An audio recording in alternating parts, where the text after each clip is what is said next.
শোনা যাচ্ছে?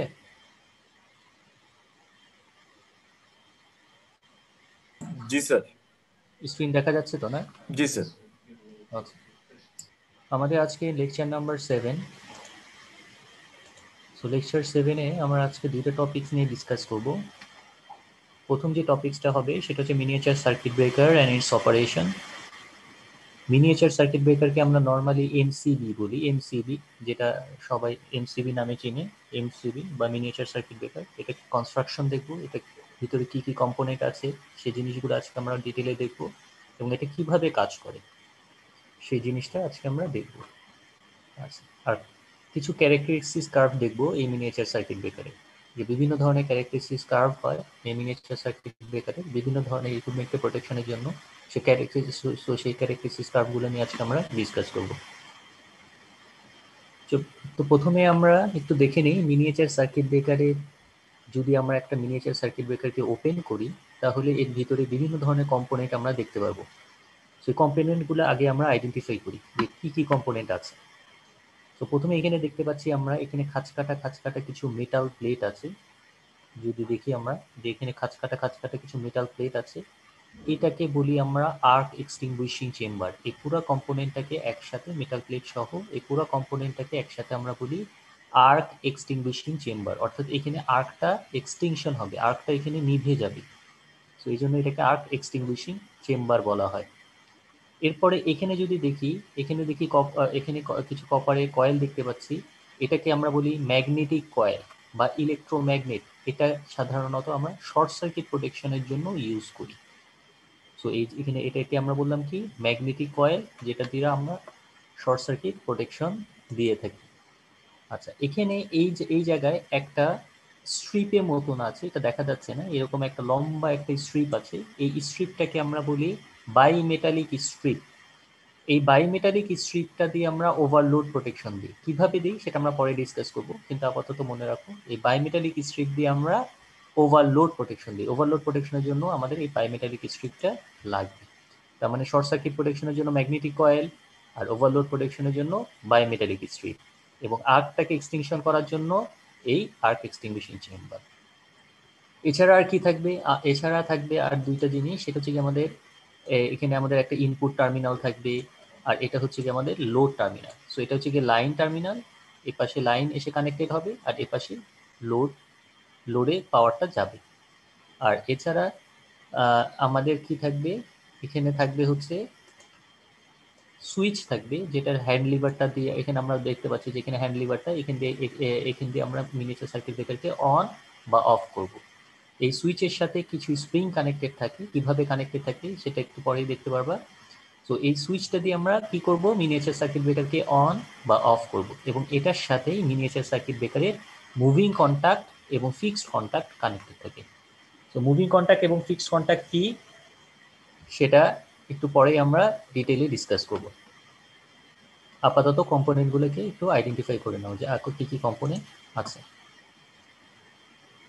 আচ্ছা, সো আমরা এটা বললাম কি আর্ক এক্সটিংগুইশিং চেম্বার, আর্ক ইন্টারাপশনের জন্য ম্যাগনেটিক কয়েল, শর্ট সার্কিট প্রোটেকশনের জন্য বায়োমেটালিক স্ট্রিপ, ওভারলোড প্রোটেকশনের জন্য আর একটা হ্যান্ড লিভার থাকবে সেটাকে অন বা অফ করার জন্য, আর ইনপুট টার্মিনাল থাকবে আর লোড টার্মিনাল থাকবে।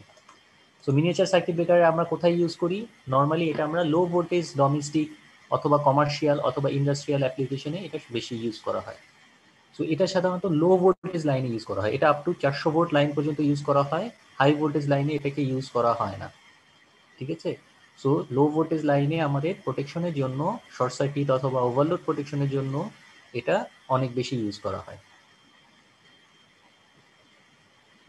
During normal operating condition it act like a switch. So যখন আমাদের এটাকে নর্মাল অপারেটিং কন্ডিশন মানে বলতে আমরা হেলদি কন্ডিশন বুঝতেছি, এই হেলদি কন্ডিশনে এটা সুইচ হিসেবে আমরা অপারেট করব।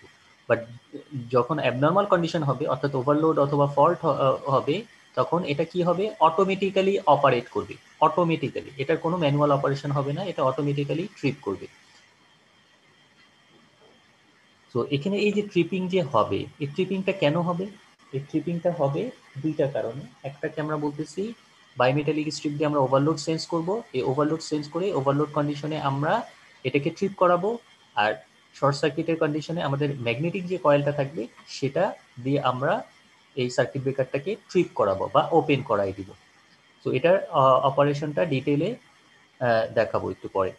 So normally works within current below 100 ampere. So এটাকে আমরা ইউজ করি 100 অ্যাম্পিয়ারের নিচে যদি কারেন্ট হয় তখন আমরা এটাকে ইউজ করি। 100 অ্যাম্পিয়ারের উপরে যদি হয় তাহলে এটাকে আমরা ইউজ করি না, তাহলে আমাদের এই সার্কিট ব্রেকারটাই ড্যামেজ হয়ে যাবে। তার মানে আমাকে এটাকে মনে রাখতে হবে যে এটা সবসময় আমরা 100 অ্যাম্পিয়ারের নিচে যদি লোড কারেন্ট হয় তাহলেই আমরা এই সার্কিট ব্রেকারটাকে ইউজ করতে পারবো। এই জন্যই এটার নাম হচ্ছে মিনিয়েচার সার্কিট ব্রেকার, অর্থাৎ এর রেটিংসটা খুব কম, মিনি। আচ্ছা, লাস্ট যেটা সেটা হচ্ছে কি current rating could not be vary. For example, এই ধরো একটা মিনিয়েচার সার্কিট ব্রেকার হচ্ছে 10 অ্যাম্পিয়ারের। সো 10 অ্যাম্পিয়ারের কারেন্টটাকে আমি ইচ্ছা করলে 12 অ্যাম্পিয়ার বা 15 অ্যাম্পিয়ার করতে পারবো না। তার মানে এটার কারেন্ট রেটিংসটাকে ভ্যারি করা যাবে না, এর কারেন্ট রেটিংটা ফিক্সড। এই কারেন্ট রেটিংটাকে এটা ভেরিয়েবল না। তো এই টপিকসগুলোর মধ্যে কারো কোনো প্রবলেম আছে কিনা দেখো, প্রত্যেকটা কম্পোনেন্ট কোনটা কি কম্পোনেন্ট, এবং এখানে যে টপিকসগুলো আমরা মিনিয়েচার সার্কিট ব্রেকারে ডিসকাস করলাম সেই টপিকসে কারো কোনো প্রবলেম আছে কিনা দেখো একটু। হ্যালো। নেই স্যার মনে হয় কারো। আচ্ছা আচ্ছা, সো নেক্সট আমরা চলে যাই মিনিয়েচার সার্কিট ব্রেকারের অপারেশন। এটা খুব ভালো করে বুঝতে হবে যে মিনিয়েচার সার্কিট ব্রেকারে যে আমরা কম্পোনেন্টগুলো আইডেন্টিফাই করলাম, এই আইডেন্টিফাইড যে কম্পোনেন্টগুলো আছে সেগুলো কিভাবে কানেক্টেড থাকে লোডের সাথে। তো এখন দেখি এখানে এটা হচ্ছে কি আমাদের মেইন লাইনটা। এই যে মেইন লাইন থেকে কোথায় কানেকশন আসছে? Magnetic coil. এই ম্যাগনেটিক কয়েলটা মানে কি? এটা একটা সলিনয়েড কয়েল, যেটা আমরা একটু আগে দেখলাম, একটা কপারের কিছু কয়েল আছে এবং এর মাঝখানে থাকবে একটা ইলেকট্রোম্যাগনেট। তার মানে এইটার ভিতর দিয়ে যখন হাই কারেন্ট যাবে তখন এই এই এই ইলেকট্রোম্যাগনেটটা তখন ম্যাগনেটাইজড হয়ে যাবে। তার মানে এটা একটা ম্যাগনেটে কনভার্ট হবে এই কয়েলের ভিতর দিয়ে যখন হাই কারেন্ট যাবে। এরপরে কি আছে? লাইনের পরে ইলেকট্রোম্যাগনেট হওয়ার পরে কারেন্ট লাইনটা কোথায় যাচ্ছে? আমাদের বায়োমেটালিক এলিমেন্টে যাচ্ছে। সো বায়োমেটালিক এলিমেন্ট মানে কি? বায়োমেটালিক এলিমেন্ট মানে হচ্ছে এখানে দুই ধরনের মেটাল থাকবে। ফর এক্সাম্পল একটা অ্যালুমিনিয়াম আর একটা কপার, এই দুই ধরনের মেটাল অ্যাটাচ করা, এবং এই মেটালের উপরে আমাদের কি করা আছে? একটা কয়েল পেঁচানো আছে। সো এই কয়েলের মধ্যে দিয়ে যখন ওভারলোড কারেন্ট যাবে, আমরা কি বলেছিলাম বায়োমেটালিক এলিমেন্টে আমরা ওভারলোড প্রোটেকশন দিই। সো ওভারলোড কারেন্ট যখন যাবে, ওভারলোড কারেন্ট মানে কি? কারেন্ট বাড়ছে, আই যদি বাড়ে আই স্কোয়ার লস বাড়বে, আই স্কোয়ার লস যদি বাড়ে হিট বাড়বে, হিটটা তো ডিসিপেট হবে। হিটটা কোথায় ডিসিপেট হবে? এই যে বায়োমেটালিক এলিমেন্ট এটার মধ্যে হিটটা ডিসিপেট হবে। তার মানে বায়োমেটালিক এলিমেন্টের টেম্পারেচারটা বাড়তে থাকবে। সো বায়োমেটালিক এলিমেন্টের এই যে আমাদের যে মেটাল প্লেটগুলো বললাম, দুই ধরনের মেটাল, একটা কপার একটা অ্যালুমিনিয়াম, এটা টেম্পারেচার যদি বাড়ে, মেটালের প্রপার্টিজ আমরা জানি, টেম্পারেচার বাড়লে এটা কি হয়ে যায়? বেঁকে যায় বা বেন্ড হয়ে যায়। সো বেন্ডিংটাকে কাজে লাগায় আমরা এই ট্রিপিং অপারেশনটা করব। সো এখানে আমরা কি বললাম যে ফার্স্টে ওভারলোড কারেন্ট হলে আই স্কোয়ার লস হবে, হিট হবে, হিটটা বায়োমেটালিক এলিমেন্ট অ্যাবজর্ব করবে। সো বায়োমেটালিক এলিমেন্টের টেম্পারেচার বেড়ে যাবে, যেহেতু এটা মেটাল সো এটা গরম হয়ে বেন্ড হয়ে যাবে। এই বেন্ডিংটাকে কাজে লাগায় আমরা ট্রিপিং অপারেশনটা করব। আচ্ছা, এরপরে এই বায়োমেটালিক এলিমেন্টের পরে গিয়ে আসছে কোথায়? Moving contact. এটা হচ্ছে সার্কিট ব্রেকারের মুভিং কন্টাক্ট, অর্থাৎ এই কন্টাক্টটা মুভ করবে, অন বা অফ হবে।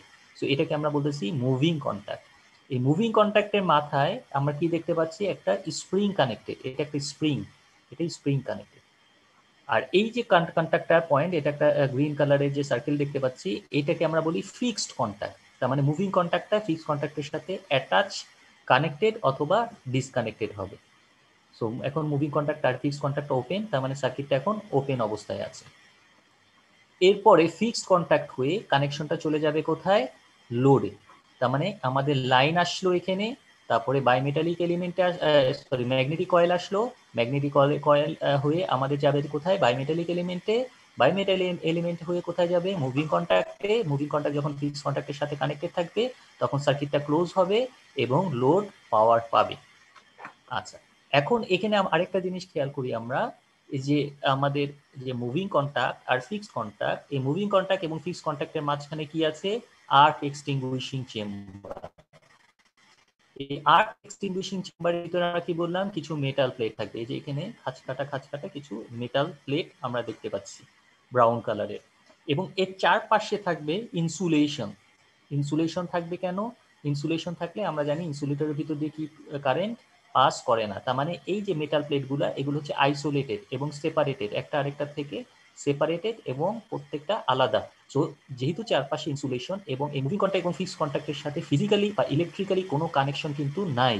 সো এটা একটা পুরো সেপারেট একটা চেম্বার। সো এই সেপারেট হওয়ার কারণে এই মেটাল প্লেটগুলোর ভিতরে কিন্তু কখনোই কোনো কারেন্ট যাবে না। সো নর্মাল হেলদি কন্ডিশনে মেটাল প্লেটগুলা ঠান্ডা অবস্থায় থাকবে, যেহেতু এটার ভিতর দিয়ে কারেন্ট যাচ্ছে না। সো এটার মধ্যে আইস করা লস হওয়ার তো কোনো কোশ্চেনই নেই। সো এগুলো নর্মালি মেটাল প্লেটগুলো ঠান্ডা অবস্থায় থাকবে।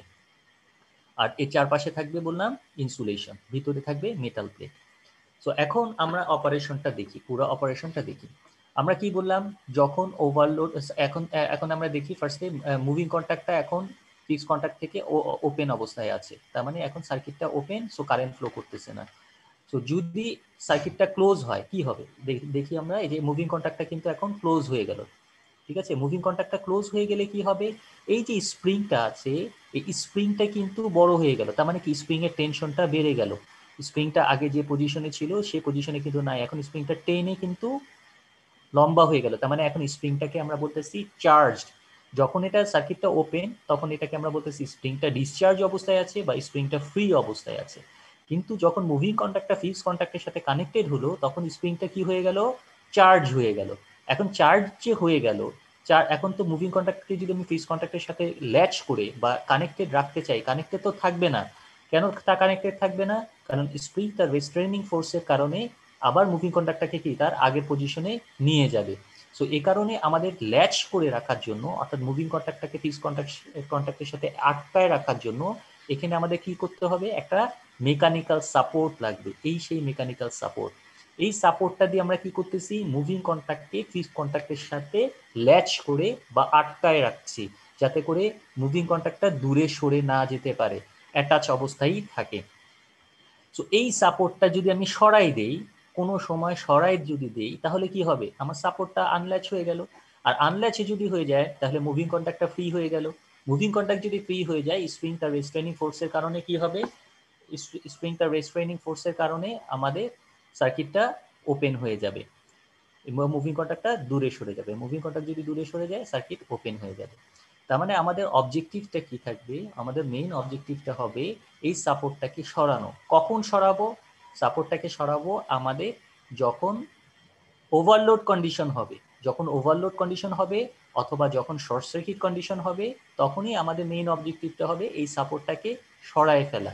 যদি সরায় ফেলি তাহলে এই স্প্রিং এর রেস্ট্রেনিং ফোর্সের কারণে মুভিং কন্ট্যাক্টটা দূরে চলে যাবে, তার মানে আমাদের সার্কিটটা ওপেন হয়ে যাবে। সো এই যে সরানোর জন্য এখন আমরা দেখব যে বায়োমেটালিক এলিমেন্ট এবং ম্যাগনেটিক কয়েল কিভাবে এই সাপোর্টটাকে সরায়। এ পর্যন্ত কারো কোনো কনফিউশন আছে নাকি, দেখো।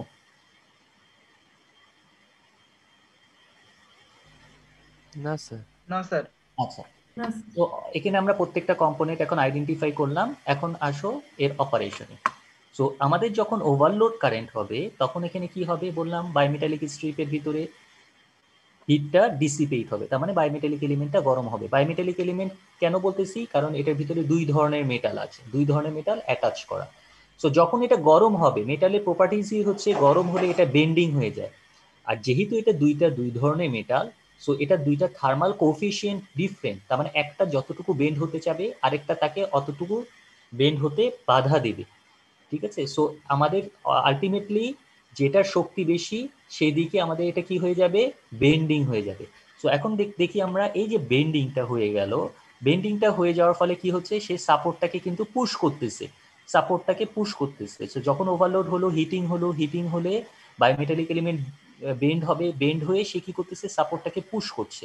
পুশ করার সাথে সাথে আমাদের এই মুভিং কন্ট্যাক্টটা কিন্তু ফ্রি হয়ে যাচ্ছে এবং স্প্রিং তার রেস্ট্রেনিং ফোর্সের কারণে এটা কিন্তু খুব দ্রুত উপরের দিকে উঠে যাচ্ছে। সো সার্কিটটা কিন্তু আমাদের ওপেন হয়ে গেল।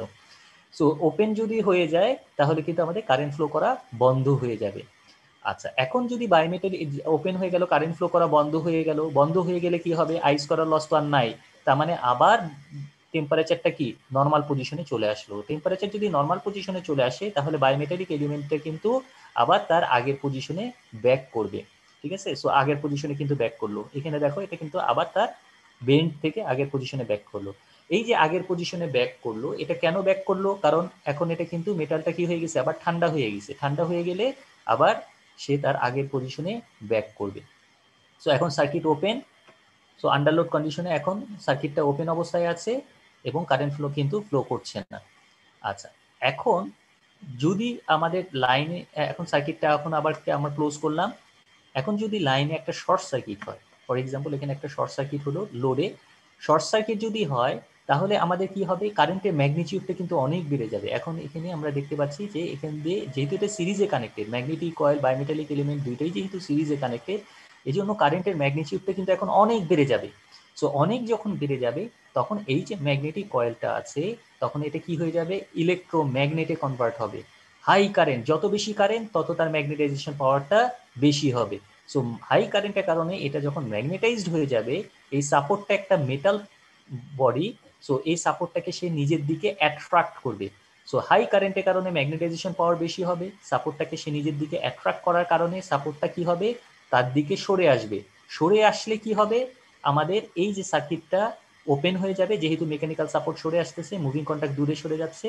দূরে সরে যাওয়ার ফলে এখানে আমাদের এখন আর্ক জেনারেট করবে। কেন আর্ক জেনারেট করবে?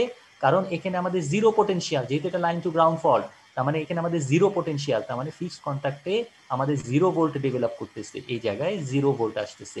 আর এই জায়গায় কত ভোল্টেজ, এই জায়গায় কিন্তু আমাদের লাইন ভোল্টেজ, এখানে আমরা দেখতে পাচ্ছি বায়োমেটালিক এলিমেন্ট হয়ে এখানে লাইনে আসতেছে, তার মানে এখানে লাইন ভোল্টেজ। সো এখানে লাইন ভোল্টেজ আর এখানে হচ্ছে জিরো পোটেনশিয়াল। যদি এটা 400 ভোল্ট সার্কিট ব্রেকার হয়, তার মানে এখানে 400 volt with respect to fixed contact, তার মানে এখানে কিন্তু পোটেনশিয়াল ডিফারেন্সটা অনেক হাই। সো এবং গ্যাপটা কি স্মল। সো পোটেনশিয়াল ডিফারেন্স যদি অনেক বেশি হয় এবং গ্যাপটা যদি স্মল হয়, তাহলে মাঝখানে যে এয়ারটা থাকবে এটা কি হয়ে যাবে, আয়োনাইজড হয়ে যাবে। এই আয়োনাইজড এয়ারটাকে আমরা বলতেছি আর্কিং। সো এই যে আর্ক যে ফর্ম করতেছে আয়োনাইজড এয়ারের ভিতর দিয়ে, তার মানে কি কারেন্ট ফ্লো করা কিন্তু বন্ধ হয় নাই। কারণ কি, এই আর্কিং এর থ্রুতে কিন্তু কারেন্টটা স্টিল ফ্লো করতেছে। সো এই কারেন্টটাকে আমাদের ইন্টারাপশন করতে হবে। সো ইন্টারাপশন করার মেকানিজমের জন্য আমাদের এখানে একটা আর্ক এক্সটিংগুইশিং চেম্বার থাকে। এই আর্ক এক্সটিংগুইশিং চেম্বারটা কিভাবে কাজ করে? সো এখানে আমরা দেখতে পাচ্ছি কি, এই মুভিং কন্ট্যাক্টের টার্মিনালে হাই ভোল্টেজ, আর এই আর্ক এক্সটিংগুইশিং চেম্বারে তার মানে এক মাথায় হাই ভোল্টেজ আর আরেক মাথায় জিরো পোটেনশিয়াল। সো এখানে আমাদের হাই পোটেনশিয়াল ডেভেলপ করার কারণে এখানে একটা ইলেকট্রিক ফিল্ড জেনারেট করবে। এই ইলেকট্রিক ফিল্ডের কারণে এই ইলেকট্রিক ফিল্ডটা কাকে কাট করবে, এই মেটাল প্লেটগুলোকে কাট করবে। সো তার ফলে এই মেটাল প্লেটগুলো ম্যাগনেটাইজড হয়ে যাবে। এই ম্যাগনেটাইজড হয়ে গেলে ম্যাগনেটের প্রপার্টিজই হচ্ছে সে যদি আশেপাশে যদি কোনো কারেন্ট থাকে সে তার নিজের দিকে অ্যাট্রাক্ট করবে। আর অ্যাট্রাক্ট যদি করে তাহলে কি হবে, আমাদের এই যে আর্কিং যেটা হচ্ছিল এই মুভিং কন্ট্যাক্ট এবং ফিক্সড কন্ট্যাক্টের মাঝখানে, সেটা লেন্থটা বেড়ে যাবে। এই যে এখন আমরা দেখতে পাচ্ছি যে এই খাজে খাজে আমাদের আর্ক এক্সটিংগুইশিং চেম্বারের খাজে খাজে আমাদের কি হচ্ছে, এই আর্কটা ঢুকে যাচ্ছে, যেহেতু সে অ্যাট্রাক্ট করছে ম্যাগনেট হয়ে, সে আর্কিং কারেন্টটাকে নিজের দিকে অ্যাট্রাক্ট করার কারণে আমাদের এই আর্কের যে লেন্থটা, এই লেন্থটা কি হয়ে গেল, বেড়ে গেল। আর্কের লেন্থ বেড়ে গেলে কি হবে, তার রেজিস্ট্যান্স বেড়ে যাবে, আর রেজিস্ট্যান্স বেড়ে গেলে কারেন্ট অটোমেটিক্যালি কিন্তু কমে যাবে। সো আমাদের অবজেক্টিভটা তো সেটাই, কারেন্টটাকে কমানো, জিরো করা, ওপেন সার্কিটে কারেন্টটাকে জিরো করা। সো এখানে এটাকে এজন্য আমরা বলতেছি হাই রেজিস্ট্যান্স আর্ক ইন্টারাপশন। কেন হাই রেজিস্ট্যান্স আর্ক ইন্টারাপশন বলতেছি, কারণ লেন্থ অফ আর্ককে আমরা ইনক্রিজ করতেছি, আর লেন্থ যেহেতু রেজিস্ট্যান্সের সাথে প্রপোর্শনাল, সো লেন্থ বাড়লে রেজিস্ট্যান্স বাড়বে, কারেন্ট কমবে। এবং একই সাথে আমাদের এই যে আর্কিং যে কারেন্টটা, এই আর্কিং কারেন্টের যেহেতু হিটটা অনেক বেশি, যেহেতু এটা short circuit current, so I স্কোয়ারের লস অনেক বেশি। সো এই হিটটাকে তো ডিসিপেট করতে হবে। সো ডিসিপেট করার জন্য আমাদের এখানে আমরা কি বললাম, মেটাল প্লেটগুলো হচ্ছে সেপারেটেড এবং আইসোলেটেড। সো এটার ভিতর দিয়ে কিন্তু, মেটাল প্লেটের ভিতর দিয়ে কিন্তু কখনোই কোনো কারেন্ট যায় না। সো যখন এখানে অনেক বেশি হিট জেনারেট করবে, হিট কোন দিকে ট্রান্সফার হয়, high temperature area to low temperature এরিয়ার দিকে। সো হাই টেম্পারেচার এরিয়াটা কি, আর্ক, আর লো টেম্পারেচার এরিয়া এখন কোনটা, এই মেটাল প্লেটগুলা, যেহেতু এটা কুল ডাউন অবস্থায় আছে। সো এই যে মেটাল প্লেটগুলা সে কি করবে, এই যে টেম্পারেচার, এই টেম্পারেচারটাকে সে অ্যাবজর্ব করে নেবে। আর অ্যাবজর্ব করে নিলে মেটাল প্লেটগুলা গরম হবে, আর আমাদের এই যে কন্ট্যাক্ট পয়েন্ট যেটা আছে, অর্থাৎ মুভিং কন্ট্যাক্ট এবং ফিক্সড কন্ট্যাক্টের মধ্যে আর্ক ডেভেলপ করা বন্ধ হয়ে যাবে। সো এই আমাদের তো সার্কিট ব্রেকার দিয়ে আমরা লোড প্রোটেকশন দিচ্ছি বা লাইন প্রোটেকশন দিচ্ছি, কিন্তু সার্কিট ব্রেকারেরও তো প্রোটেকশনের দরকার আছে। কারণ আমাদের এখানে যখন আর্ক ফরমেশনটা হবে তখন আমাদের মুভিং কন্ট্যাক্ট এবং ফিক্সড কন্ট্যাক্ট মেল্টেড হয়ে যাওয়ার একটা পসিবিলিটিস থাকে, কারণ কারেন্টের রেটিংসটা কি অনেক high. So I square loss কি অনেক হাই। সো হিটটা অনেক বেশি হওয়ার কারণে আমার মেটাল প্লেটগুলো মেল্টেড হতে যেতে পারে। সো এই হিটটাকে যদি আমরা ডিসিপেট না করি তাহলে আমাদের এখানে গরমটার কারণে মেটাল প্লেটগুলো মেল্টেড হয়ে যাবে। সো এই হিটটাকে ডিসিপেট করার জন্য এই আর্ক এক্সটিংগুইশিং চেম্বারে যে মেটাল প্লেটগুলো আছে সেটা নর্মালি ঠান্ডা অবস্থায় থাকবে, যেহেতু এটার ভিতর দিয়ে মেটাল প্লেটের ভিতর দিয়ে কখনোই কারেন্ট যায় না। সো এটা সবসময় ঠান্ডা থাকবে। সো হিটটা এই মেটাল প্লেটের মধ্যে ডিসিপেট হয়ে আমাদের এই মুভিং কন্ট্যাক্ট এবং ফিক্সড কন্ট্যাক্টকে ঠান্ডা রাখবে। সো এই পর্যন্ত কারো কোনো কনফিউশন আছে কিনা দেখো।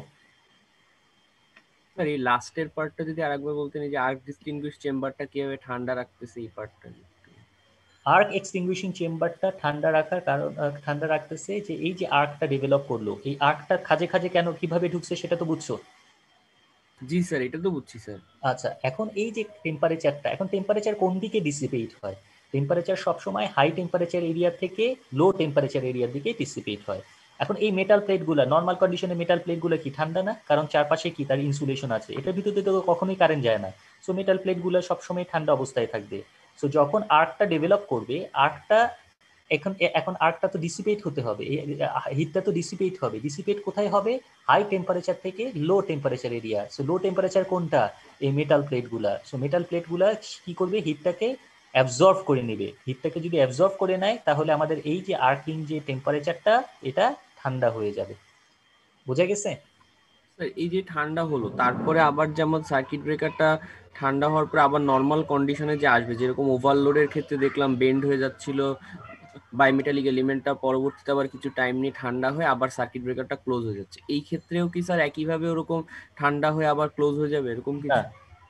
না। ক্লোজ সব সময় হবে কি ম্যানুয়াল অপারেশন। ক্লোজিং অপারেশনটা সব সময় ম্যানুয়ালি হবে, ঠিক আছে? কখনোই ক্লোজিং অপারেশন অটোমেটিক্যালি হবে না। ফ্লিপিং অপারেশনটা সব সময় অটোমেটিক হবে। বোঝা গেছে? ক্লোজ জি স্যার। করতে হবে সব সময় হাত দিয়ে, তুমি ম্যানুয়ালি ক্লোজ করবা। কারণ আমি জানি যে কখন লোডে পাওয়ার দিতে হবে, এটা আমি জানি। বা শর্ট সার্কিট কন্ডিশন যদি হয় তাহলে ট্রিপ করলে শর্ট সার্কিটটাকে রিমুভ করার পরে আমাদেরকে লোডে পাওয়ার দিতে হবে। তো লোড কিন্তু ম্যানুয়ালি এটাকে আমরা ক্লোজ করব, জি আর স্যার। ট্রিপিং অপারেশনটা হবে অটোমেটিক্যালি। বোঝা গেছে? জি স্যার। জি স্যার।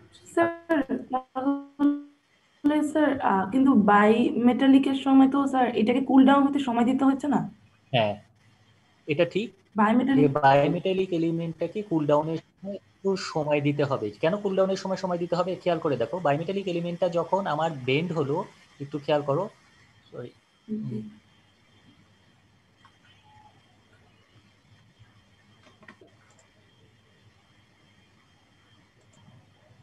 আচ্ছা, এখানে আপনার ডিস্টারবেন্স হচ্ছে হয়তো। বায়োমেটালিক এলিমেন্টটা যখন বেন্ড হবে, একটু খেয়াল করো, বায়োমেটালিক এলিমেন্টটা যদি বেন্ড হয় তাহলে আমাদের কি হবে?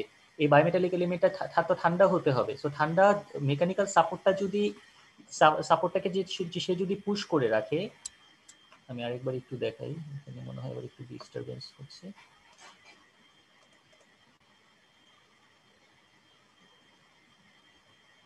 দেখা যাচ্ছে?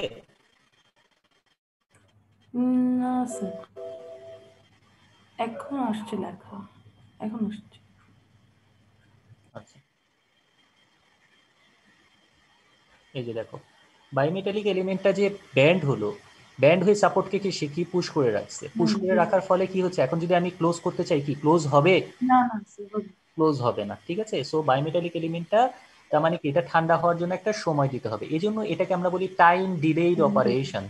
টাইম ডিলেড অপারেশন আমার কিন্তু দরকার। কেন দরকার? কারণ ওভারলোড কন্ডিশনে কিন্তু আমরা ইনস্ট্যান্টলি ট্রিপ করাই না। শর্ট সার্কিট কন্ডিশন, এখানে খেয়াল করে দেখো, এখানে আরেকটা কোশ্চেন আসবে। সেই কোশ্চেনটা হচ্ছে বায়োমেটালিক এলিমেন্টের ভিতর দিয়ে যে কারেন্টটা যাচ্ছে সেটা তো এটা ম্যাগনেটিক কয়েলের ভিতর দিয়েও যাচ্ছে, তাহলে ম্যাগনেটিক কয়েল কেন অপারেট করলো না? স্যার কারণ অতটুকু এটা তো অত হিট না যেটা শর্ট সার্কিটে যে পরিমাণের হিট প্রডিউস হয়।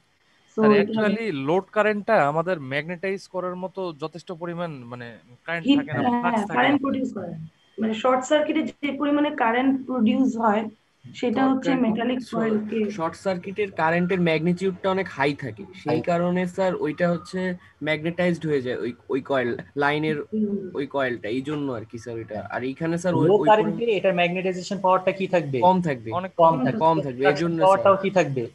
কম হবে স্যার, কম হবে। সো এটা এই জন্য অ্যাট্রাক্ট করতে পারবে না স্যার, এই জন্য ঠিক আছে। সো সেক্ষেত্রে আমাদের কি কাজ করবে? তো বায়োমেটালিক।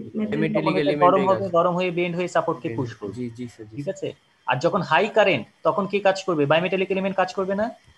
তখন বায়োমেটালি অবশ্যই কাজ করবে স্যার, কিন্তু তার আগে আমাদের ম্যাগনেটিকটাই বেশি কাজ করবে, মানে কারণ দ্রুত স্যার ম্যাগনেটাইজ হয়ে ওই হাই attract কারেন্টটা করবে। তো আগে স্যার ম্যাগনেটিক কয়েলকে ম্যাগনেটাইজড করে ফেলবে, সেই জন্য আর কি বায়োমেটালিক এলিমেন্টটাকে ওই পরিমাণে আর কি তো করবে। কোনটা ফাস্টার অপারেশন?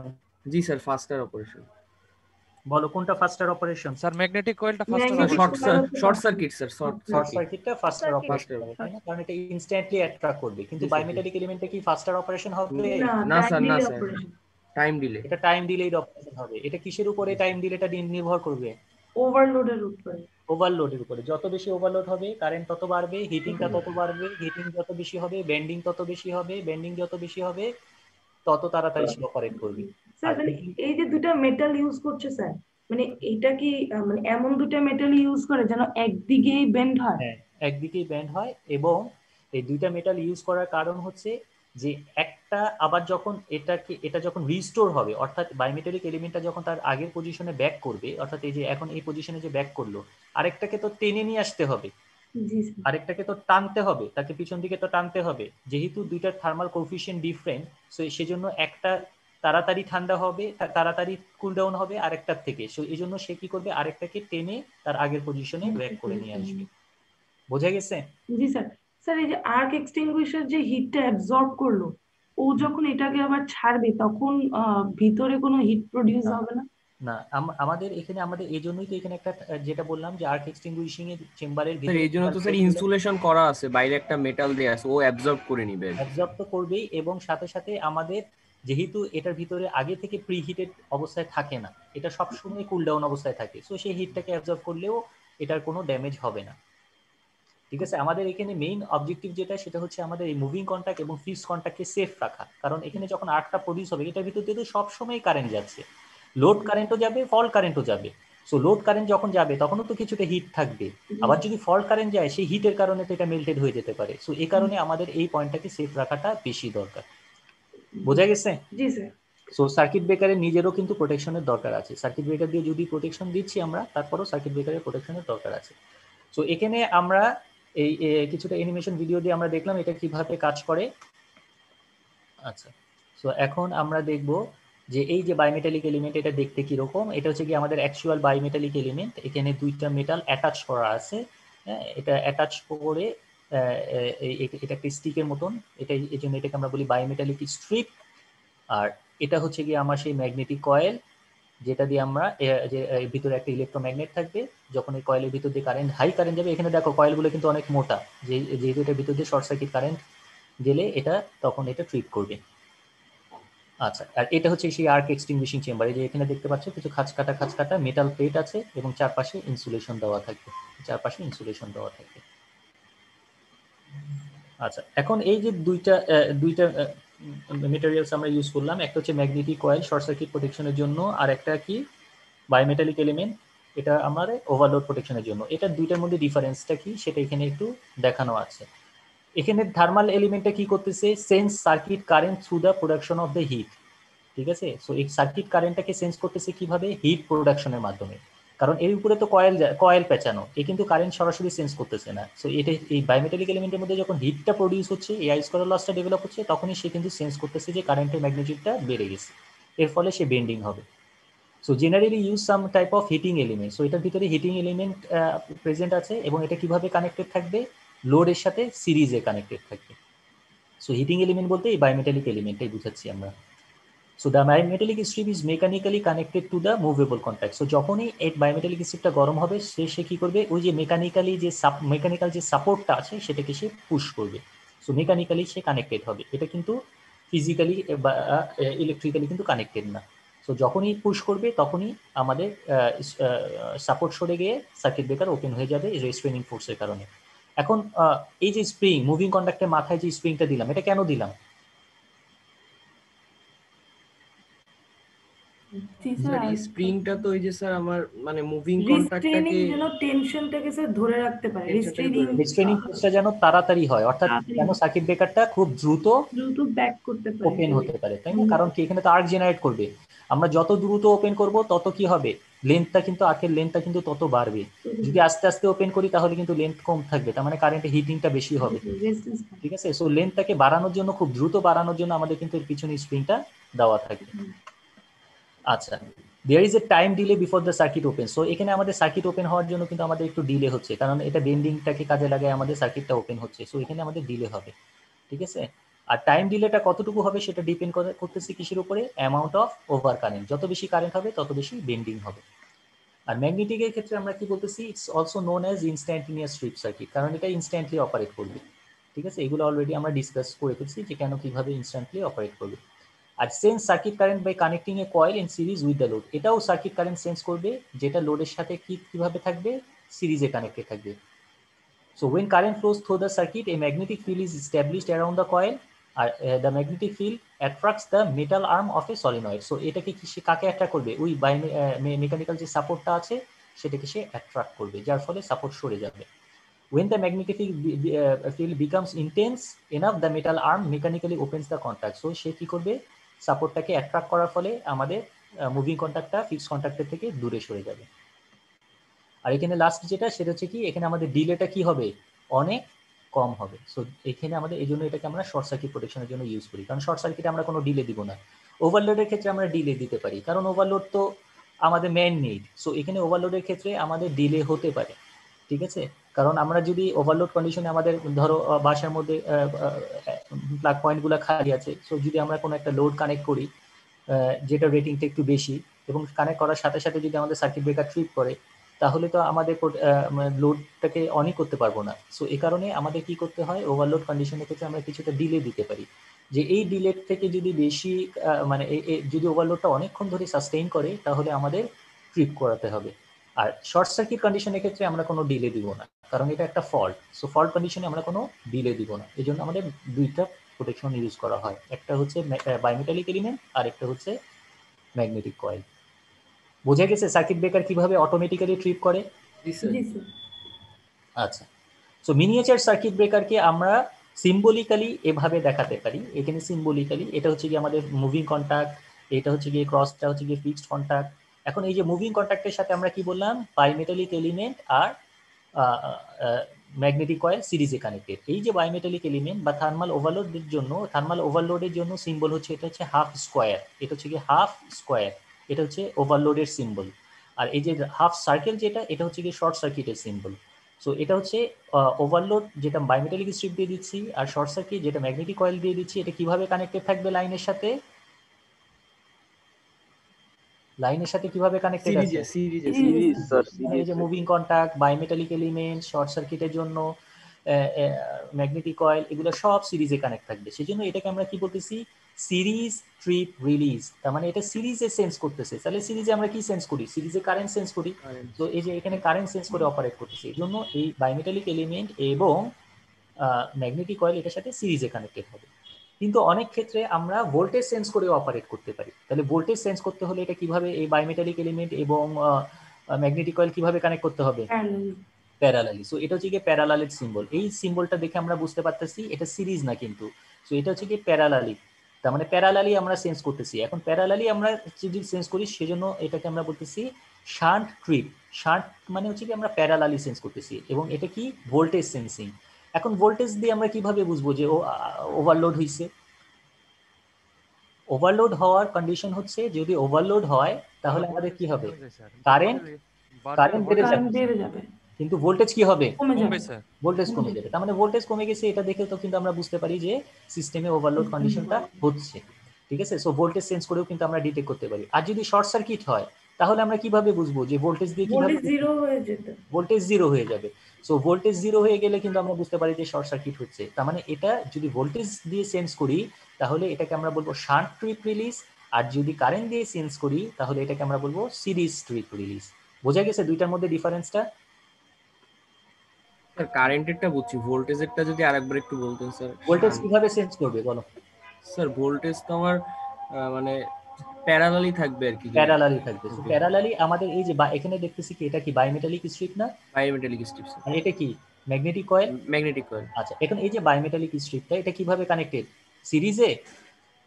এটা কি সিরিজে, লাইনের সাথে কি না সিরিজে? স্যার, না স্যার, প্যারালালি, এটা প্যারালালি কানেক্টেড। এটাও কিভাবে কানেক্টেড? প্যারালালি। Parallelly connected. তার মানে এটা যখন ভোল্টেজ জিরো সেন্স করবে তখন এটা অপারেট করবে, কারণ ভোল্টেজ জিরো মানেই কি আমাদের শর্ট সার্কিট। আর যদি ভোল্টেজ কমে যায় তখন এই বায়োমেটালিক এলিমেন্টটা কাজ করবে। বোঝা গেছে? জি স্যার স্যার। এখানেও তো হিট প্রডিউস হবে না স্যার? এখানেও হিট প্রডিউস হবে, যদি বায়োমেটালিক এলিমেন্ট থাকে তাহলে এখানে হিট প্রডিউস হবে। কিন্তু এখানে বায়োমেটালিক এলিমেন্ট ইউজ করা হবে না, এখানে অন্য কোনো মেটেরিয়াল ইউজ করা হবে যেটা কি সেন্স করবে, আন্ডার ভোল্টেজ সেন্স করবে।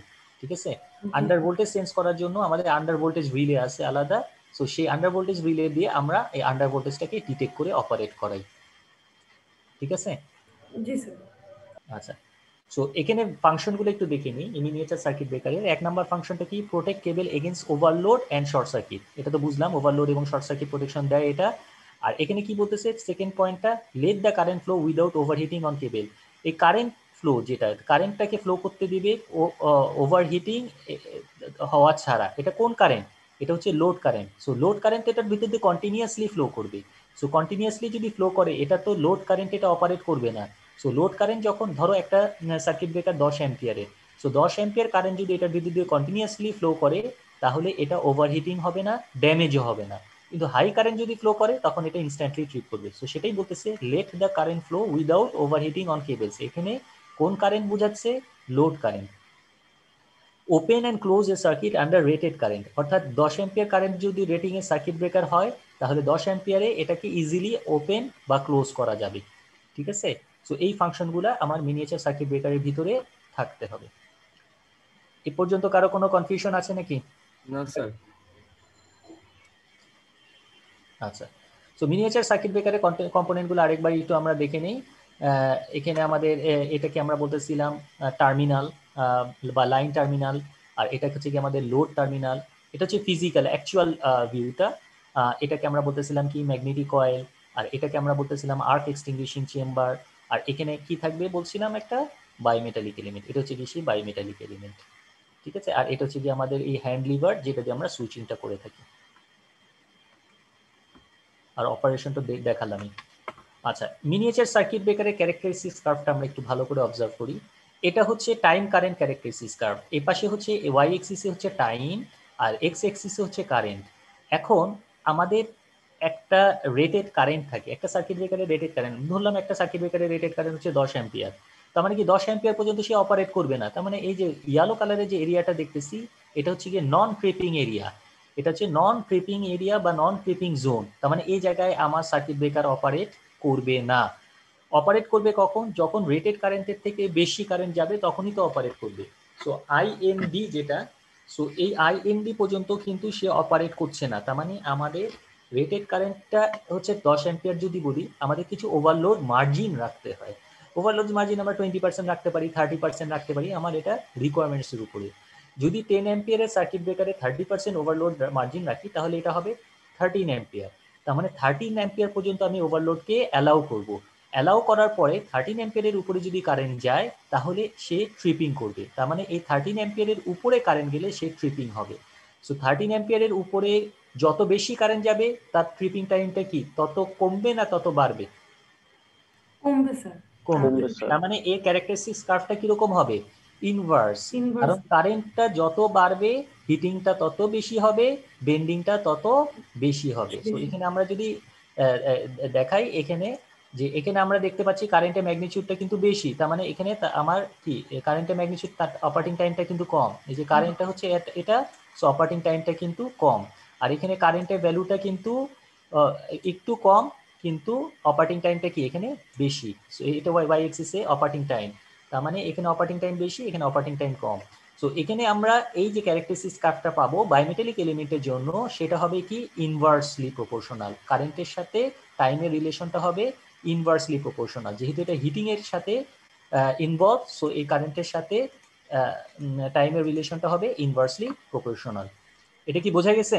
স্যার একটা কোশ্চেন ছিল, এখানে এই কারেন্টটা কি আসলে স্যার ওভারলোড কারেন্ট না শর্ট সার্কিট কারেন্ট, কোনটা অ্যাকচুয়ালি স্যার? Overload current. এটা কি প্রোটেকশন দেয়? ওভারলোড। ওভারলোড, সরি প্রোটেকশন দেয়। হ্যাঁ শর্ট ওভারলোড সার্কিটের জন্য তো প্রোটেকশন। এটা অপারেট করবে। না স্যার। এটা শর্ট সার্কিটের জন্য হিটিং হওয়াতে সময় পাবে না, ম্যাগনেটিক কয়েল কাজ করবে। স্যার এখানে আইডিটা কি বলতেছেন? আইডিটা আইডি হচ্ছে ট্রিপিং কারেন্ট। আইডি এই যে ট্রিপিং। এখানে লেখা আছে দেখো, আইডি মানে কি? আইডি মানে হচ্ছে স্যার ট্রিপিং কারেন্ট। এই যে আইডি মানে ট্রিপিং কারেন্ট, অর্থাৎ যে কারেন্টে এটা ট্রিপ করা শুরু করবে। কারণ আইএমডি তো হচ্ছে কি আমাদের মিনিমাম মিনিমাম মানে ওভারলোড কারেন্ট, ঠিক আছে? ম্যাক্সিমাম কত কারণ আমি অ্যালাউ করব, এর উপরে গেলেই এটা কি করা শুরু করবে? ট্রিপিং জোনে চলে যাবে। ট্রিপিং জোনে চলে যাবে, তার মানে আমাদের ট্রিপ হওয়া স্টার্ট হবে, তার মানে এটা হচ্ছে কি আমাদের ট্রিপিং এরিয়া। ঠিক আছে? ইয়েস স্যার, ঠিক আছে। আচ্ছা, এরপরে নেক্সটে আমরা যাই ম্যাগনেটিক ট্রিপিং কার্ভটা যদি দেখি, তাহলে ম্যাগনেটিক ট্রিপিং কার্ভটা কি হবে? এই ওভারলোড ট্রিপিং কার্ভের থেকে কি আরো বেশি কারেন্ট না? জি স্যার। সো এখানে কি আমাদের কোনো ডিলে হবে? না স্যার। সো ডিলে হবে না। এখানে আমরা দেখতে পাচ্ছি যে এই কার্ভ থেকে আমরা কি দেখতে পাচ্ছি, এখানে দেখো এই যে শর্ট সার্কিট কারেন্ট যদি হয় এখান থেকে স্টার্ট, এখানে আমরা বলতেছি যে শর্ট সার্কিট কারেন্ট যাই হোক না কেন আমাদের কিন্তু অপারেটিং টাইমটা অ্যাপ্রক্সিমেটলি কিন্তু ফিক্সড। এখানে কিন্তু অপারেটিং টাইমটা কারেন্টের উপরে ভ্যারি করতেছে না, অপারেটিং টাইমটা ইনস্ট্যান্ট, এটা ইনস্ট্যান্টলি ট্রিপ করতেছে। তার মানে অপারেটিং টাইমটা যদি একটা নির্দিষ্ট স্টেজের উপরে চলে যায় তাহলে অপারেটিং টাইমটা ফিক্সড হয়ে যাবে এবং এটা ইনস্ট্যান্ট অপারেশন হবে। ইনস্ট্যান্ট অপারেশনই মানে হচ্ছে কি ফিক্সড অপারেশন, মানে ইনস্ট্যান্টলি সে ট্রিপ করবে। এর আগে কে কাজ করবে? এই কারেন্টের আগে ওভারলোডেডটা ওভারলোড। সো এই জন্য এখানে বলতেছে destruction of the solenoid. So এখানে আমাদের এই জায়গায় কাজ করবে হচ্ছে গিয়ে আমাদের বায়োমেটালিক এলিমেন্ট, আর বায়োমেটালিক এলিমেন্টের পরে কাজ করবে হচ্ছে যদি ওভারলোড। কারেন্ট আরো বেশি যায় তাহলে আমাদের যাবে magnetic sorry, short circuit. Coil. বোঝা গেছে এটা? জি স্যার। জি স্যার।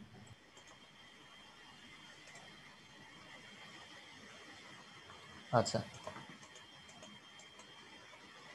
সো এটা হচ্ছে কি আমাদের ইনস্ট্যান্ট ট্রিপিং কার্ভ, এটা ইনস্ট্যান্টেনিয়াস ট্রিপিং কার্ভ। এই পাশে হচ্ছে ইনস্ট্যান্টেনিয়াসলি অপারেট করবে, আর এই পাশে হচ্ছে নো ট্রিপিং এরিয়া, আর এই পাশে হচ্ছে আমাদের ট্রিপিং এরিয়া। আচ্ছা, লাস্ট আমাদের আজকের যে অবজেক্টিভটা ছিল ক্লাসের, সেটা হচ্ছে কি যে আমাদের বিভিন্ন ধরনের কার্ভ হয়, যেমন B type, C type, D type এবং জেড টাইপ। আমাদের তোমরা যখন বাজারে সার্কিট ব্রেকার কিনতে যাবা, মিনিয়েচার সার্কিট ব্রেকার, তখন দেখবা যে সার্কিট ব্রেকারের নেম প্লেটের মধ্যে লেখা আছে B10 অথবা C10 অথবা D10 অথবা Z10। এর মানেটা কি? B10 মানে হচ্ছে এর যে শর্ট সার্কিট কারেন্টটা, এই শর্ট সার্কিট কারেন্টটা 10 মানে হচ্ছে তার রেটেড কারেন্ট, B10 মানে হচ্ছে 10 যে অ্যাম্পিয়ার রেটেড কারেন্ট, B20 হলে 20 অ্যাম্পিয়ার রেটেড কারেন্ট। আর বিটা দ্বারা ইন্ডিকেট করতেছে এটা 3 to 5 টাইমস যদি শর্ট সার্কিট 3 to 5 টাইমস যদি কারেন্ট হয় তাহলে সে প্রোটেকশন দিবে। তার মানে B10 মানে হচ্ছে 3 to 5 টাইমস, তার মানে 30 থেকে 50 অ্যাম্পিয়ার পর্যন্ত সে প্রোটেকশন দিবে। কি প্রোটেকশন হবে? Overload protection. 50 অ্যাম্পিয়ার পর্যন্ত সে ওভারলোড প্রোটেকশন দিবে। সো 30 অ্যাম্পিয়ার থেকে 50 অ্যাম্পিয়ার পর্যন্ত ওভারলোড প্রোটেকশন হবে, আর 50 অ্যাম্পিয়ারের উপরে গেলে সে শর্ট সার্কিট প্রোটেকশন দিবে। আর C10 যদি হয়, সেম রেটিং, কারেন্ট রেটিং কিন্তু 10 অ্যাম্পিয়ারই, কিন্তু সে প্রোটেকশন দিবে 5 to 10 টাইমস। তার মানে 50 অ্যাম্পিয়ার থেকে তার ওভারলোড সেটিংসটা শুরু হবে আর 100 অ্যাম্পিয়ারে গিয়ে শেষ হবে। তার মানে 10 টাইমস যেহেতু, তার মানে এটা 10 অ্যাম্পিয়ারের সার্কিট ব্রেকার হলে 10 into 10 হবে 100 অ্যাম্পিয়ার, 100 অ্যাম্পিয়ারে গিয়ে শেষ হবে। যদি D10 হয় তাহলে এটা ট্রিপিং টাইমটা, ট্রিপিং ক্যারেক্টারিস্টিক্সটা হবে 10 to 14 টাইমস, তার মানে 100 অ্যাম্পিয়ার থেকে শুরু করে 140 অ্যাম্পিয়ারে গিয়ে শেষ হবে। আর ফাইনালি জেড কার্ভ যেটা, সেটা ট্রিপিং যে কারেন্টটা সেটা হচ্ছে 2.4 টাইমস টু 3.6 টাইমস। তার মানে 2.4 Z10 যদি হয় তাহলে 2.4 into 10 মানে 24 অ্যাম্পিয়ারের থেকে স্টার্ট হবে, 36 অ্যাম্পিয়ারে গিয়ে শেষ হবে। সো এই যে কার্ভগুলা, এই যে কার্ভটা দেখতে পাচ্ছি যে বি, সি, ডি, এই যে বিটা শুরু হবে কত থেকে 3 টাইমস থেকে শুরু করে 5 টাইমস পর্যন্ত আসবে, আর সিটা শুরু হবে 5 টাইমস থেকে শুরু করে 10 টাইমস, আর ডিটা শুরু হবে 10 টাইমস থেকে শুরু করে 14 টাইমস, আর জেডটা আরো বাম পাশে, তার মানে এটা 2.4 টাইমস থেকে শুরু করবে 3.6 টাইমস। এখন কোশ্চেন হচ্ছে এই যে কার্ভগুলো পেলাম সবগুলোই তো 10 অ্যাম্পিয়ারের সার্কিট ব্রেকার, কিন্তু এক একটা এক এক জায়গায় কিন্তু অপারেট করবে, এক একটা কিন্তু এক এক ওভারলোড কন্ডিশনে অপারেট করবে। এই সার্কিট ব্রেকারগুলো তাহলে দরকারটা কি? একটা থাকলেই তো চলতো। আমাদের শর্ট সার্কিট কারেন্টের ম্যাগনিটিউড যেখানে কম, যেখানে আমাদের লো ভোল্টেজ সিস্টেমে আমাদের যেখানে শর্ট সার্কিটের ম্যাগনিটিউড হওয়ার পসিবিলিটিস খুব কম, সেক্ষেত্রে আমরা কোনটা ইউজ করব বলো? ইউজ করবো B sir? B sir, B, B. কারণ এখানে আমাদের বি শর্ট ইউজ সার্কিট কারেন্টের কম ভ্যালু কম, কারণ এখানে আমরা তো বেশি কারেন্টে আমরা এটাকে অপারেট করাবো না। সো এখানে আমরা ইউজ করব বি। যদি শর্ট সার্কিট হওয়ার যেগুলো যদি ইন্ডাস্ট্রিতে হয় সেখানে যেখানে শর্ট সার্কিট হওয়ার পসিবিলিটিস এবং শর্ট সার্কিট হলে আমাদের ইকুইপমেন্ট ড্যামেজ হওয়ার পসিবিলিটিস অনেক বেশি, সেই সব ক্ষেত্রে আমরা কি টাইপের ইউজ করব? সি বা সি ডি। টাইপের। ঠিক আছে, সো সেখানে যেহেতু এখানে শর্ট সার্কিট হওয়ার কারেন্টের ম্যাগনিটিউডটা বেশি, আমরা এখানে সি টাইপ ইউজ করব। সো 5 to 10 টাইমস, যেহেতু শর্ট সার্কিট কারেন্টের ম্যাগনিটিউডটা অনেক বেশি। আচ্ছা, ডি টাইপ ইউজ করব কোথায়? যেখানে ইনরাশ কারেন্ট, আমরা জানি যে ইন্ডাকটিভ লোডের ক্ষেত্রে আমাদের ইনরাশ কারেন্ট হয়। যখন ইন্ডাকশন মোটরকে যখন আমরা সুইচ করতে চাই, তখন আমরা জানি যে মোটরের স্টার্টিং পিরিয়ডের কারেন্টটা কি থাকে, অনেক হাই থাকে, সেটা আপ টু 7 to 8 টাইমস পর্যন্ত কিন্তু বেড়ে যেতে পারে। এখন এটা তো ইনরাশ কারেন্ট, এটা তো ফল্ট কারেন্ট না, এটা তো খুবই অল্প সময়ের জন্য থাকে। সো এই যে অল্প সময়ের জন্য থাকে, এখন আমি যদি বি টাইপের সার্কিট ব্রেকার ইউজ করি, তাহলে কি আমাদের ইন্ডাকশন মোটরকে অন করতে পারবো? জি না না স্যার, স্যার, আগেই আমরা trip ধরো করতে 10 অ্যাম্পিয়ারের একটা মোটর, স্যার কিন্তু তার starting আগেই তো short ট্রিপ হয়ে যাবে স্যার। আগেই ট্রিপ হয়ে যাবে। তার মানে আমাদের বি টাইপের সার্কিট ব্রেকার ইউজ করতে পারবো না, যেহেতু এটা 3 to 5 টাইমস, তার মানে 30 থেকে 50 অ্যাম্পিয়ারের মধ্যেই অপারেট করে ফেলবে। তার মানে বি টাইপের ইউজ করতে পারবো না, আর সি টাইপের ইউজ করাটাও উচিত হবে না। সো সেক্ষেত্রে আমরা ইউজ করবো হচ্ছে ডি টাইপ, অর্থাৎ ডি টাইপের ইউজ করব যেখানে ইনরাশ কারেন্ট হওয়ার। ইনরাশ কারেন্ট কোথায় হয়? ইন্ডাকটিভ লোডে, সেটা স্যার এইটা ট্রান্সফরমারে তো স্যার আগে আমার মোটরের স্যার লোড মানে পিএ ক্যালকুলেশন ক্যালকুলেশন করে করে তারপরে হচ্ছে আমি কোনটা লাগাবো হ্যাঁ, সেটা আর কি হিসাব করে হ্যাঁ, দিতে হবে। ক্যালকুলেশন করতে হবে, ক্যালকুলেশন করে তারপরে কোন রেটিং এর সার্কিট ব্রেকার লাগাতে হবে। প্রথমে মোটরের রেটেড কারেন্ট দেখতে হবে, তারপরে তার ইনরাশ কারেন্ট দেখতে হবে, তারপর সেই রেটিং এর একটা সার্কিট ব্রেকার সেখানে পুট করতে হবে। তো এখানে তখন আমরা ডি টাইপের ইউজ করব। সো যেহেতু এখানে ডি টাইপের ট্রিপিং জোনটা অনেক, বা ট্রিপিং কারেন্টটা অনেক বেশি পরে গিয়ে হয়।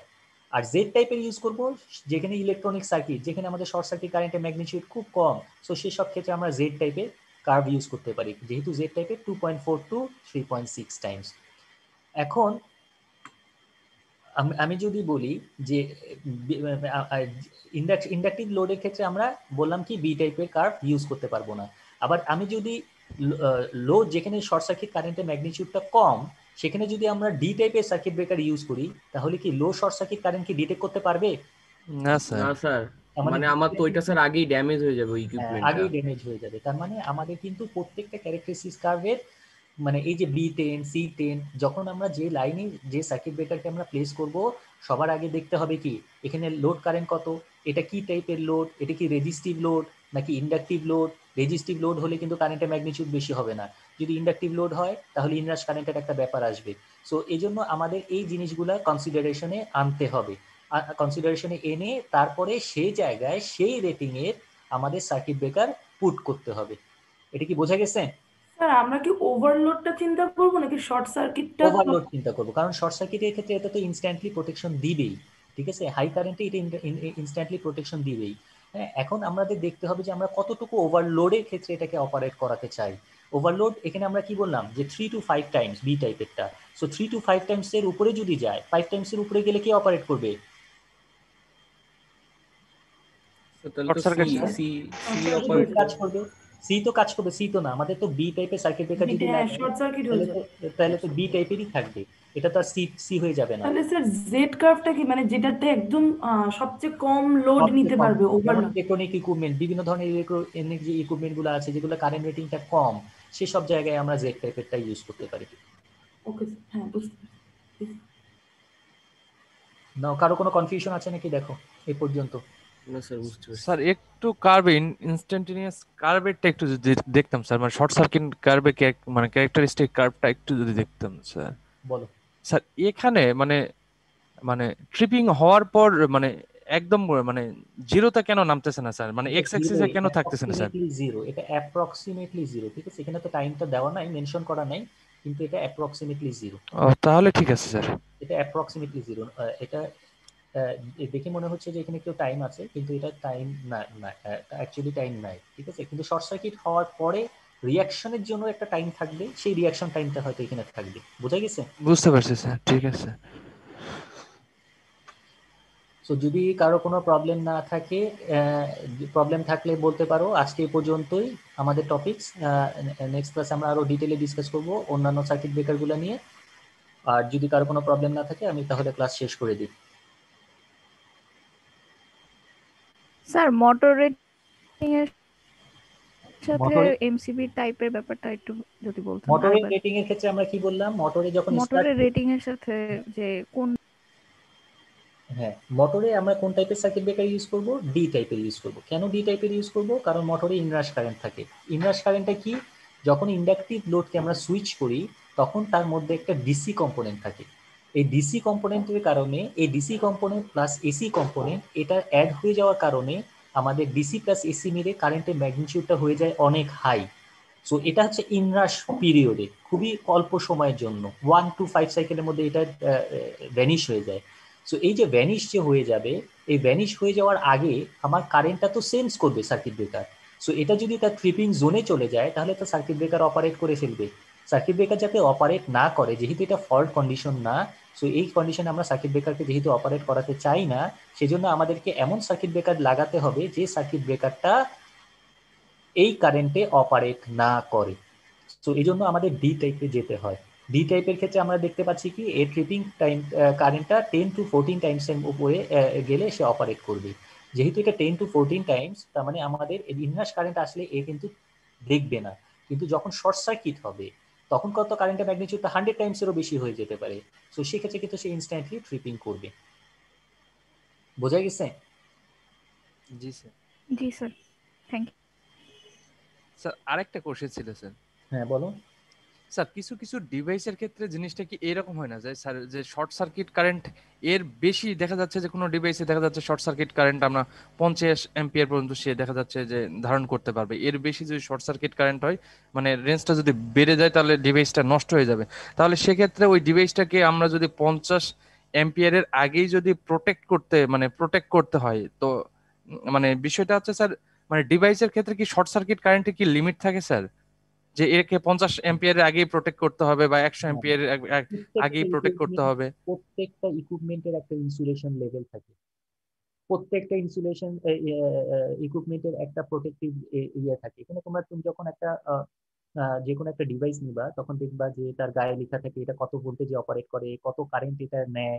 হ্যাঁ, সো এটা কত কারেন্ট যায়। যেমন ধরো যে তোমার একটা মোবাইলের চার্জার কথা ধরি, যে যদি এটা 5 ভোল্ট 2 অ্যাম্পিয়ার ফর এক্সাম্পল।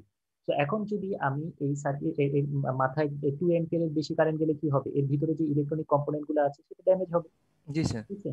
তো সেই সেই জিনিসটা কিন্তু প্রত্যেকটা সার্কিটে, প্রত্যেকটা ইকুইপমেন্টের গায়ে নেম প্লেটে তার একটা স্পেসিফিকেশন দেওয়া থাকে। সেই স্পেসিফিকেশনটা কিন্তু জানা দরকার। একটা টিভি যখন ইউজ করবা তখন টিভির গায়ে কিন্তু লেখা থাকে, তার পিছনে ইলেকট্রিক্যাল স্পেসিফিকেশনে লেখা থাকে এটা কত ভোল্টেজ, কত কারেন্টে অপারেট করে। এখন এই কারেন্টের থেকে যদি বেশি কারেন্ট তার ভিতর দিয়ে যায়, অবশ্যই আমাদের এই ইকুইপমেন্টটা ড্যামেজ হয়ে যাবে। এই জন্য দেখবা যখন লাইটনিং হয়, বাসা বাড়িতে যদি লাইটিং অ্যারেস্টার না থাকে তাহলে কিন্তু অনেক ডিভাইস নষ্ট হয়ে যায়। কারণ এখানে আমাদের আমাদের যে ইকুইপমেন্টের যে রেজিস্ট্যান্স, সেই রেজিস্ট্যান্সটা তো ফিক্সড। কিন্তু যখন লাইটিং হয় আমাদের লাইনের ভোল্টেজটা বেড়ে যাওয়ার কারণে, আর রেজিস্ট্যান্সটা যেহেতু ফিক্সড, সেহেতু আমাদের কারেন্টটা ডিভাইসের ভিতরে কারেন্টটা বাইপাস হয়ে যায়। তো কারেন্টের বেশি কারেন্ট যাওয়ার কারণে আমাদের ডিভাইসগুলো ড্যামেজ হয়ে যায়। আর এই বেশি কারেন্ট যাতে না যায় এই কারণে আমাদের এই সার্কিট ব্রেকারগুলো কানেক্ট করতে হয়। বুঝতে পেরেছি। তাহলে স্যার যদি আমাদের দেখা যাচ্ছে আমরা এখন পর্যন্ত যতদূর জানলাম স্যার, যে সাধারণ মোটরের ক্ষেত্রে আমাদের স্টার্টিং কারেন্টটা স্যার 2 থেকে 3 গুণ বেশি থাকে, কিন্তু দেখা যাচ্ছে যদি আমাদের এটা ইন্ডাকশন মোটর হয় সেক্ষেত্রে দেখা যাচ্ছে আমাদের 7 গুণ বা 6 গুণ বেশি থাকে। এটা ডিপেন্ড করে লোডের উপরে। এখন তুমি যদি মনে করো যে মোটর নো লোড অবস্থায় রান করাচ্ছে, তাহলে সেক্ষেত্রে তার স্টার্টিং কারেন্টটা একরকম হবে। এখন মোটরের উপরে যদি লোড থাকে তাহলে কিন্তু তার স্টার্টিং কারেন্টটা আরো বেশি হবে। ঠিক আছে? কারণ টর্কটা ডেভেলপ করার জন্য সে কি করবে, আরো বেশি স্টার্টিং কারেন্টটা সে সিস্টেম থেকে ড্র করবে। বোঝা গেছে? জি তো স্যার। এটা কিন্তু ফিক্সড না, জি স্যার, স্টার্টিং কারেন্ট কত হবে এটাও কিন্তু ফিক্সড না। জি স্যার, মানে আমি যেটা বলতে চাচ্ছি স্যার, যে জেনারেলি সাধারণ মোটরের ক্ষেত্রে যে দেখা যাচ্ছে আমাদের 2 থেকে 3 গুণ হ্যাঁ, স্টার্টিং কারেন্ট বেশি লাগতেছে, হুম। কিন্তু সেখানে আমরা টাইপ ডি ব্যবহার করতেছি, দেখা না, যাচ্ছে যে সেক্ষেত্রে আমরা টাইপ ডি ব্যবহার করব না। সেই সব ক্ষেত্রে আমরা সি ব্যবহার করতে পারি বা বি ব্যবহার করতে পারি। সেটাই তো আমি বললাম যে একটা স্যার মোটর এটা তো মূলত স্যার লোড ক্যালকুলেশনের উপর ক্যালকুলেশন ডিপেন্ড করতে করবে হবে, স্যার, কোন ক্যালকুলেশন। সাইজের এমসিবি আমি লাগাতে হবে আসলে। এটা নট ডি বা সি লাগাবো শুধু, এরকম তো কিছু না। এটা শুধুমাত্র এটা বলার অবজেক্টিভটা হচ্ছে যে তোমাদেরকে নর্মাল কন্ডিশনটা এরকম হতে পারে। ঠিক আছে? নর্মালি এইভাবে আপনার সার্কিট ব্রেকার গুলো লাগাই, এটা প্রথমে লোড ক্যালকুলেশন করবা, লোড ক্যালকুলেশন করে স্টার্টিং পিরিয়ডে কত কারেন্ট হয় সেটা দেখতে হবে, সেটা দেখে তারপরে সেই রেটিং এর সার্কিট ব্রেকার তুমি পুট করবা। রেটিংটা আমরা এখানে মেনশন করে দিলাম। জি স্যার, বুঝতে পারছি স্যার। আর কারো সেক্ষেত্রে বি বা সি ইউজ করবো, ডি ইউজ করলে সেখানে প্রবলেম, ডিভাইস নষ্ট হয়ে যেতে পারে। হ্যাঁ, সেটা তোমরা তো বললাম তো, ওইটাই তো, রেটিংটা তোমরা নিজেরা আগে ক্যালকুলেশন করে বের করবা। স্টার্টিং পিরিয়ডে কারেন্ট কত হতে পারে, ইন্ডাকটিভ যত বেশি হবে তত বেশি কারেন্টের ম্যাগনিটিউডটা বাড়বে স্টার্টিং পিরিয়ডে, জি স্যার। ইন্ডাকটেন্সের নেচারটা যত বেশি হবে তত বেশি কারেন্টের ভ্যালুটা বাড়বে। রেজিস্টিভ যত হবে কারেন্টের ম্যাগনিটিউডটা তত কমবে। সো রেজিস্টিভের ক্ষেত্রে আমরা বি টাইপের ইউজ করতে পারি, সি টাইপের ইউজ করতে পারি, কিন্তু যদি ইন্ডাকটিভ যত বাড়বে তত আমরা ডি টাইপের দিকে যাব বা সি বুঝতে টাইপের পারছি দিকে যাব। জি স্যার। তো আজকে এই পর্যন্তই থাক, তাহলে নেক্সট ক্লাসে আমরা আবার বাকি জিনিসগুলো নিয়ে ডিসকাস করবো। ওকে, আসসালামু আলাইকুম স্যার। ওয়ালাইকুম আসসালাম। স্যার আসসালামু আলাইকুম স্যার।